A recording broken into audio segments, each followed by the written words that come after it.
Delhi high court के uniform civil code यानी समान नागरिक संहिता पर क्रांतिकारी फैसला आते ही योगी सरकार ने जनसंख्या नियंत्रण पर सख्त मसौदा पेश कर दिया है। समान नागरिक संहिता कानून की मांग भाजपा आजादी से पहले से ही करती आ रही है, क्योंकि इसके बिना जनसंख्या नियंत्रण कानून बेअसर रहेगा। सबसे पहले बात करते हैं यूपी जनसंख्या कानून की। जनसंख्या नियंत्रण कानून को लेकर योगी सरकार ने कड़ा फार्मूला तैयार किया है, जिसके तहत जिनके पास 2 से अधिक बच्चे होंगे वे ना तो सरकारी नौकरी के लिए योग्य होंगे और ना ही कभी चुनाव लड़ पाएंगे।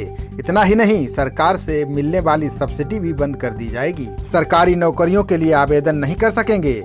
अगर सरकारी नौकरी कर रहे हैं तो प्रोन्नति से वंचित करने का प्रस्ताव रखा गया है। राज्य विधि आयोग ने सिफारिश की है कि एक बच्चे की नीति अपनाने वाले माता पिता को कई तरह की सुविधाएं दी जाएंगी।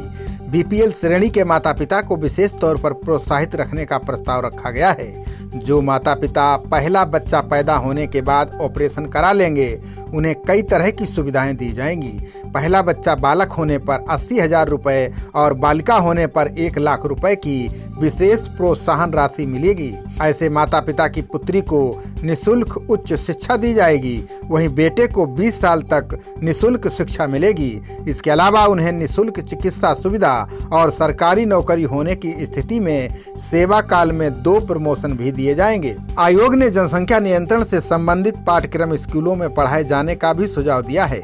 उत्तर प्रदेश राज्य विधि आयोग ने जनसंख्या नियंत्रण कानून के तैयार मसौदे में इस तरह के कई प्रस्ताव रखे हैं। आयोग ने इस मसौदे पर लोगों से आपत्तियां व सुझाव भी मांगे हैं। 19 जुलाई तक आयोग को ईमेल या डाक के माध्यम से अपनी आपत्तियां भेज सकते हैं। अगर योगी सरकार इस फार्मूले को हरी झंडी देती है तो फिर यूपी में जनसंख्या नियंत्रण की दिशा में बड़ा कदम माना जाएगा। अब हम बात करते हैं यूनिफॉर्म सिविल कोड की। आजादी के 73 साल बाद भी हमारे देश में विवाह, तलाक और जमीन जायदाद के कानून हर नागरिक के लिए एक समान नहीं है।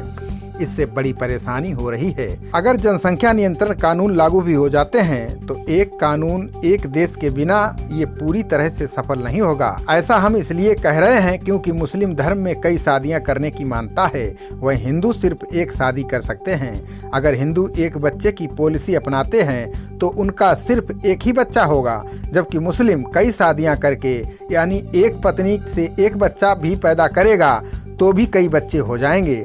इस तरह से जनसंख्या संतुलन बिगड़ जाएगा। यह एक समुदाय के साथ भेदभाव जैसा हो जाएगा। इसलिए देश में सबसे पहले एक देश एक कानून की जरूरत है। जब देश का संविधान लिखा जा रहा था उसमें डॉक्टर भीमराव अंबेडकर ने बड़ा बयान दिया था। उन्होंने 72 वर्ष पहले ही कह दिया था कि अगर देश को एक समान कानून नहीं मिला तो भेदभाव कभी दूर नहीं होगा। दिल्ली हाई कोर्ट ने कहा कि भारतीय समाज में जाति, धर्म और समुदाय से जुड़े फर्क खत्म हो रहे हैं। इस बदलाव की वजह से दूसरे धर्म और दूसरी जातियों में शादी करने और फिर तलाक होने में दिक्कतें आ रही हैं। आज की युवा पीढ़ी को इन दिक्कतों से बचने की जरूरत है। इस समय देश में समान नागरिक संहिता होना चाहिए। आर्टिकल 44 में यूनिफॉर्म सिविल कोड को लेकर जो बात कही गई है उसे हकीकत में बदलना होगा। देश में अभी हिंदू और मुसलमानों के लिए अलग अलग पर्सनल लॉ हैं। इसमें प्रॉपर्टी, शादी, तलाक और उत्तराधिकार जैसे मामले आते हैं। यूनिफॉर्म सिविल कोड पर पॉलिटिकल बहस होती रही है। अक्सर सेकुलरिज्म से जुड़ी बहस में भी इसे शामिल किया जाता रहा है। जो लोग इसके समर्थन में या विरोध में हैं, उनकी इसके सोशल और रिलीजियस असर को लेकर अलग अलग सोच है। भाजपा हमेशा से इसके फेवर में रही है, जबकि कांग्रेस विरोध करती रही। 1985 में साहबानो केस के बाद यूनिफॉर्म सिविल कोड सुर्खियों में आया। सुप्रीम कोर्ट ने तलाक के बाद साहबानो के पूर्व पति को गुजारा भत्ता देने का ऑर्डर दिया था।